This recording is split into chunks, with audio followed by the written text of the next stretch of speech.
Okay, good afternoon, everyone. Before we start, let us all stand for our opening prayer. Let us put ourselves in the presence of the Lord and the Father, Son, and Holy Spirit. Dear Father, we offer everything and thank you for everyone gathered here today to walk with you. May we ask you for your blessing and guidance so that the activities set for this undertaking be successful. We ask you to open our eyes to see wonderful things from this activity. We ask you to open our ears so that we retain the invaluable knowledge. Open our minds for us to think wisely. Put us with understanding, cooperation, and peace in fulfilling our responsibilities. Open our hearts so that we may receive your everlasting love, and open our spirit so that we may know that you are with us all throughout the day. We ask all these in the name of Jesus Christ. Amen. Let's take a seat.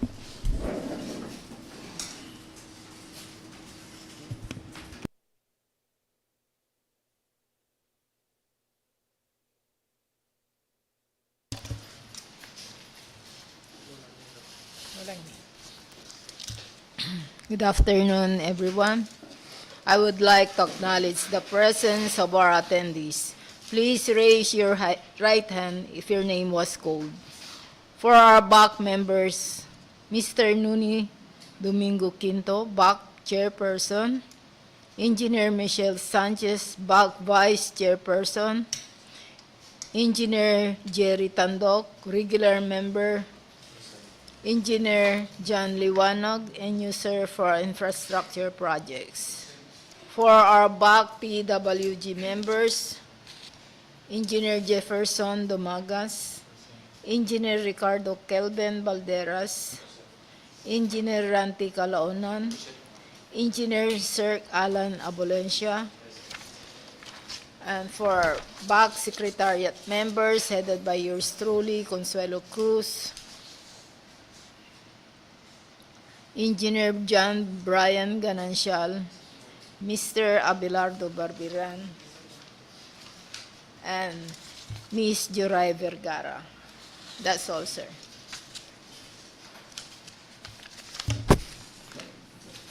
Okay, good afternoon, fellow BAC members. Scheduled for this afternoon are how many? 5? Is it 5?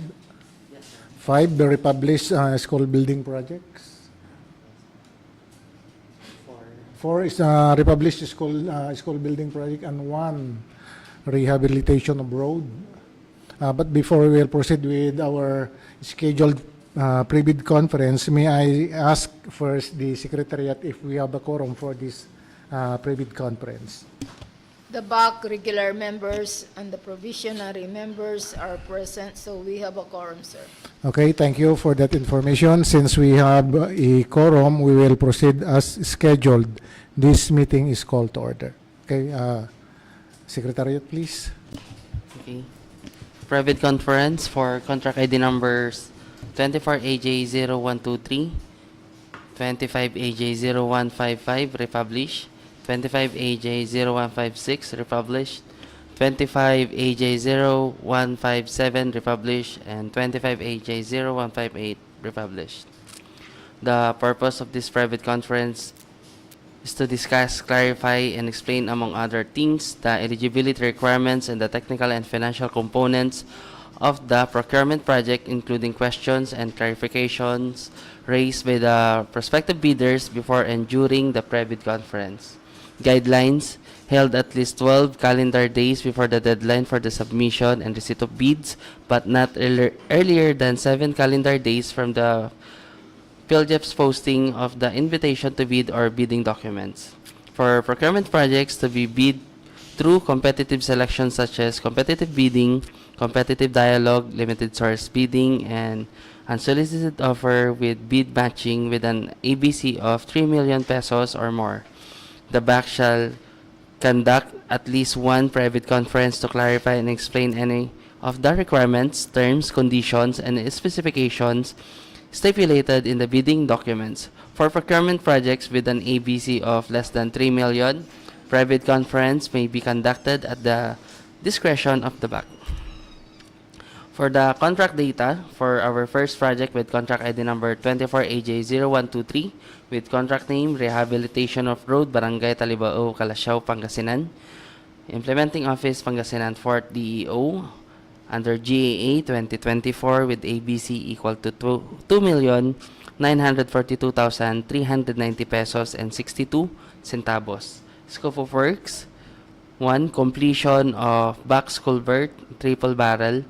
The remaining structural works including the following: reinforcing steel, grade 40 in accordance with approved plans. Structural concrete works, 27.58 megapascal, Class A, 14 days for the triple barrel box culvert. And installation of hydraulic gate with complete accessories, supply, assembly, and installation of the hydraulic gate system complete with all accessories ready for service with contract duration equal to 59 calendar days.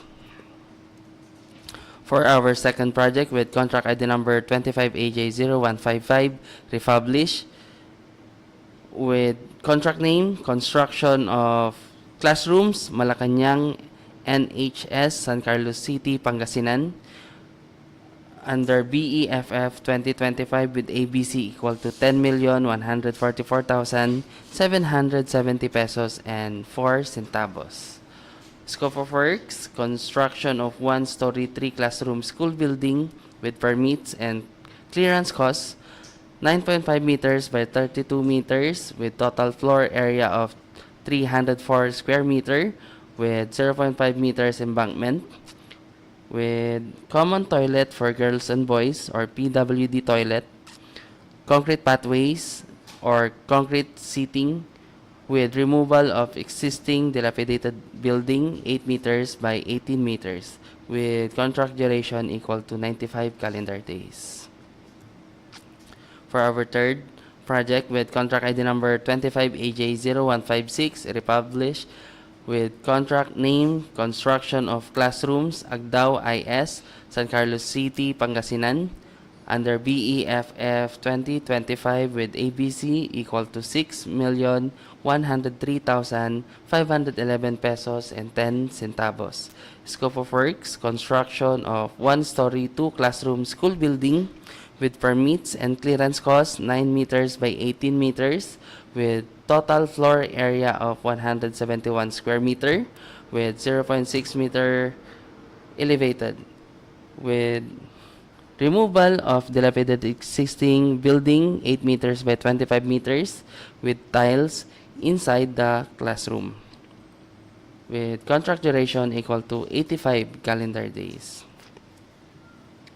For our fourth project with contract ID number 25AJ0157 Republish with contract name construction of classrooms, Ano ES, San Carlos City, Pangasinan, under BEFF 2025 with ABC equal to 6,103,511 pesos and 10 centavos.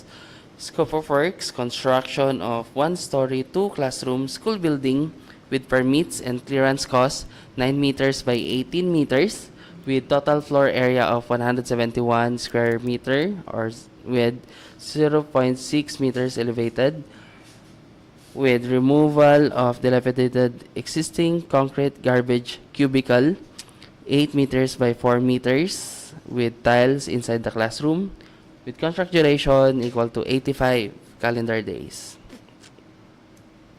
And for our last project with contract ID number 25AJ0158 Republish with contract name construction of classrooms, Antipangol ES, San Carlos City, Pangasinan, under BEFF 2025 with ABC equal to 6,103,511 pesos and 10 centavos. Scope of works: construction of one-story, 2-classroom school building with permits and clearance costs 9.5 meters by 18 meters with total floor area of 171 square meters, 0.6 meters elevated with removal of dilapidated existing building 8 meters by 6 meters with tiles inside the classroom with contract duration equal to 85 calendar days. For supplemental or bid bulletin issued by the BAC to answer requests for clarification or any part of the bidding documents or for an interpretation must be in writing and submitted to the BAC of the procuring entity concerned at least 10 calendar days before the deadline set for the submission and receipt of bids. For purpose of clarifying or modifying any provision of the bidding documents, bid bulletins must be issued upon the procuring entity's initiative at least 7 calendar days before the deadline for the submission and receipt of bids. Any modification to the bidding document shall be identified as an amendment. Any bid bulletin issued by the BAC shall be posted in the PhilJeffs and on any conspicuous place in the premises of the procuring entity and on the website or social media platform of the procuring entity, if available, or such other channels or may be authorized by the GPPB.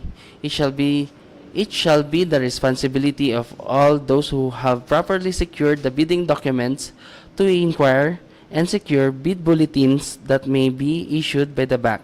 However, bidders who have submitted bids before the issuance of the bid bulletin must be informed and allowed to modify or withdraw their bids in accordance with Section 55 of the IRR of RA 12009. For eligibility requirements, Class A documents.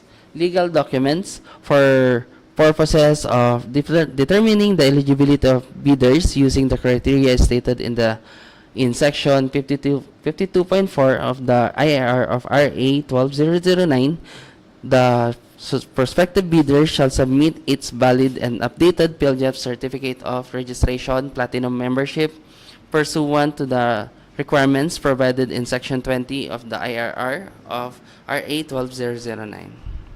For technical documents, statement of the bidder of all its ongoing government and private contracts, including contracts awarded but not yet started, if any whether similar or not similar in nature and complexity to the contract, to the project, to procurement project.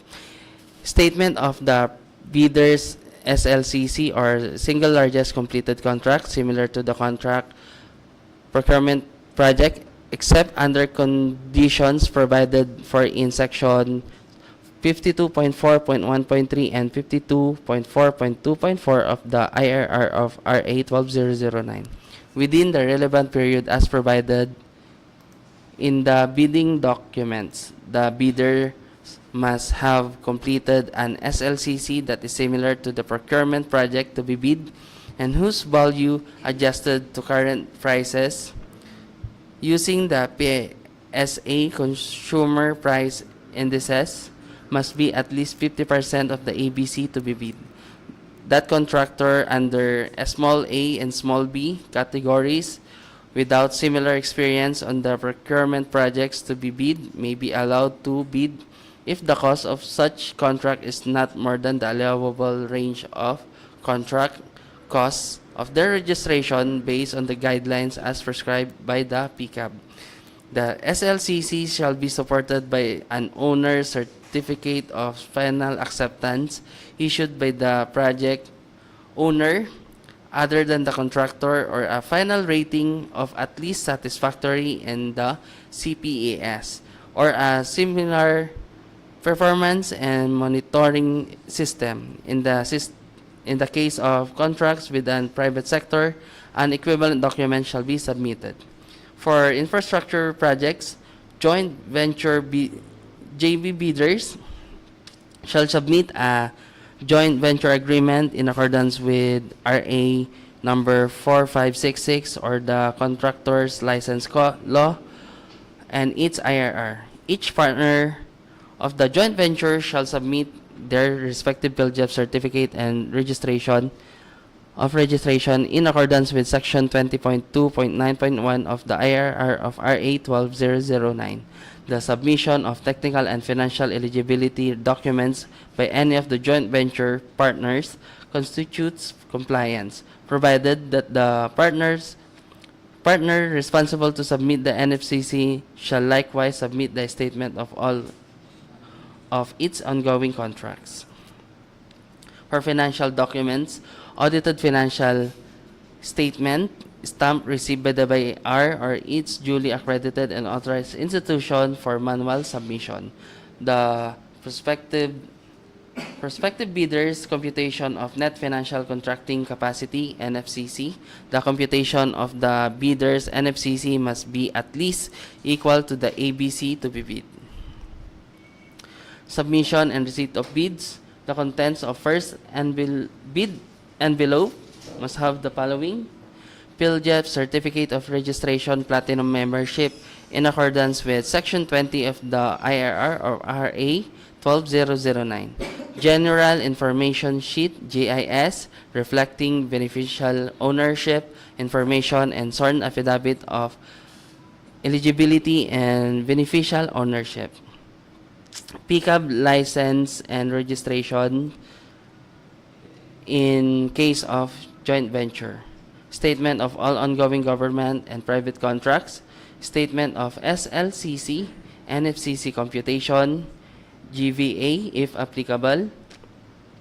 Bid security in the prescribed form, amount and validity period. Organizational chart for the procurement project to be bid. List of contractors' personnel to be assigned to the procurement project to be bid with their complete qualifications and experience data.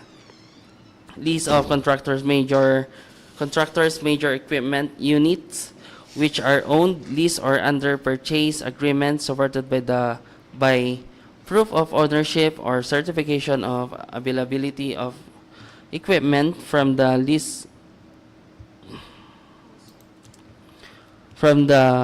equipment lessor or vendor for the duration of the project as the case may be, and omnibus sworn statement in accordance with Section 54.3 of the IRR of RA 12009. For bid security, the bidder shall submit a bid securing declaration or any form of bid security in an amount not less than the required percentage of the ABC in accordance with the following schedule. For bid security in form of cash, the amount of not less than 2% of the ABC. The amount of not less than 2% of ABC if the bidder bid security in cashier's check.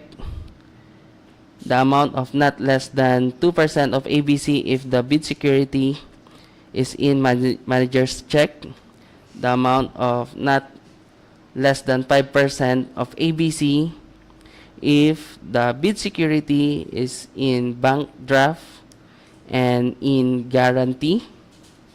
Also, if irrevocable letter of credit, and also in surety bond. Bid validity period and bid security validity period is equal to 120 calendar days from the date of submission of bids. The contents of second bid envelope must have the following: the financial bid form, which includes the bid prices and the bill of quantities. The back shall open the bids in public immediately after the deadline for submission and receipt of bids as specified in the bid data sheet. Bids, including the eligibility requirements under Section 52.1 of the IRR of RA 12009, submitted after the deadline shall not be accepted by the back. Unsealed or unmarked bid envelopes, or in case of electronic bid submission, bidding documents not in compressed archive folders and are not password protected shall be rejected. For bid evaluation, the back shall evaluate the financial component of the bids to determine the lowest calculated bid, LCB.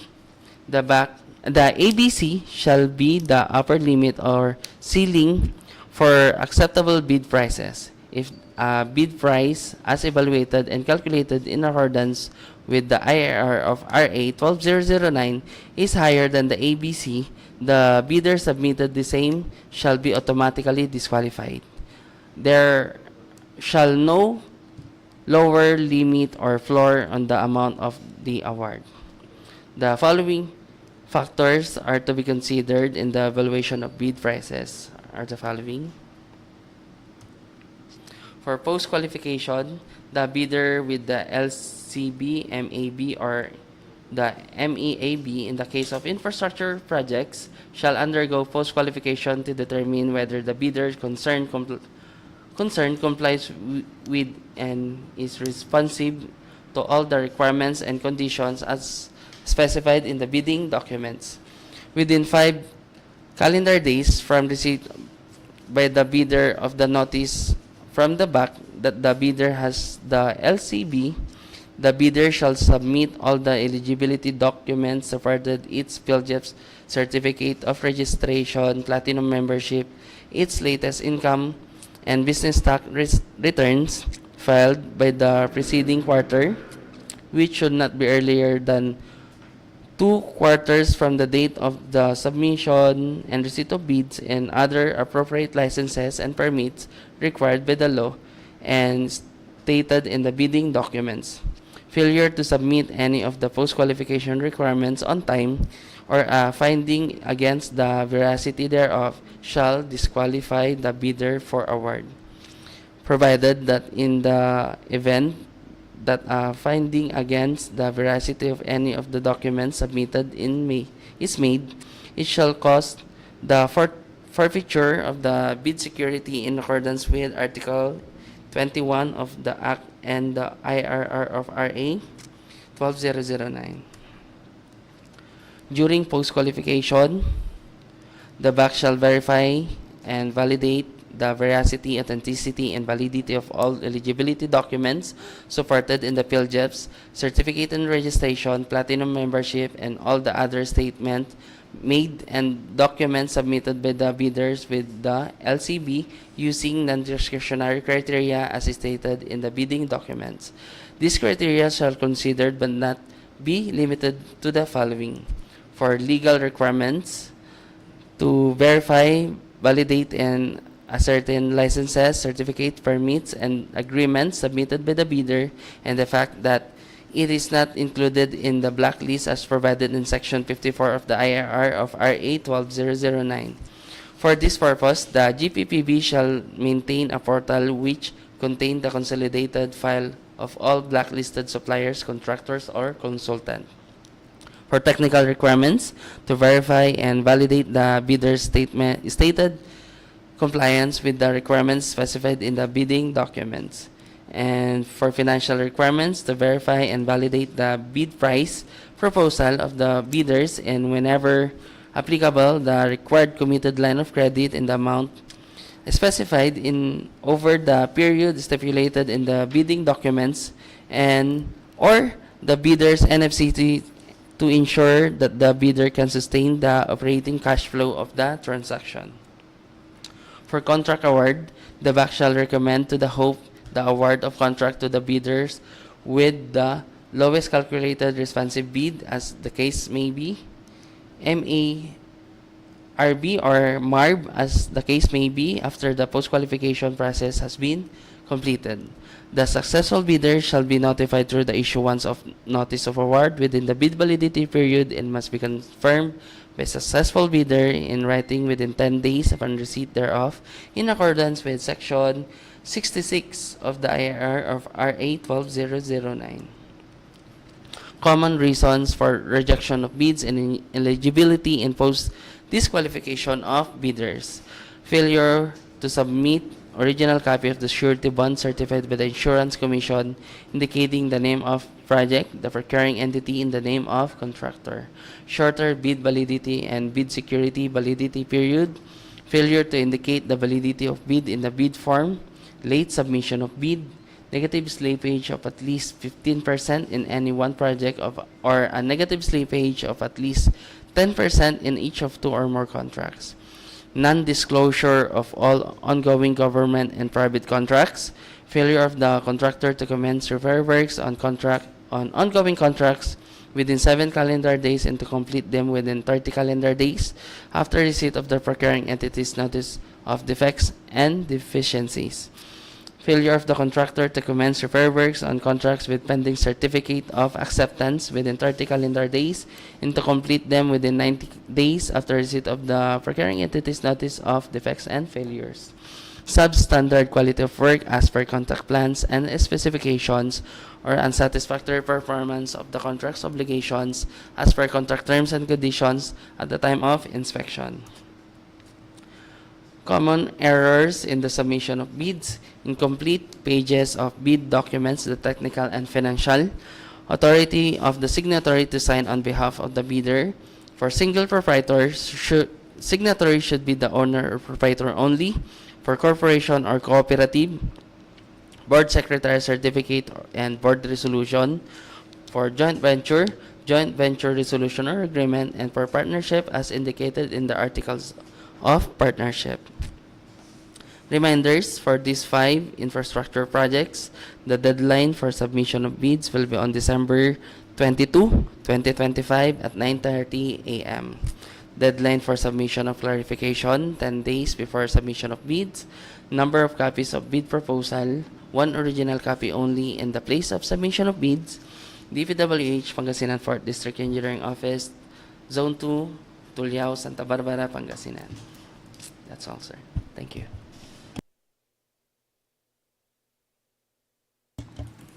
Okay, thank you, Secretariat, for that beautiful presentation. Any other upcoming activities after this? Sir, on December 16, 2025, we will be conducting opening of bids for 4 infrastructure projects at 9:30 a.m., sir. Okay, thank you for that information. Ladies and gentlemen, our pre-bid conference has ended and also our live streaming on YouTube. This meeting is now adjourned. Good afternoon, ladies and gentlemen.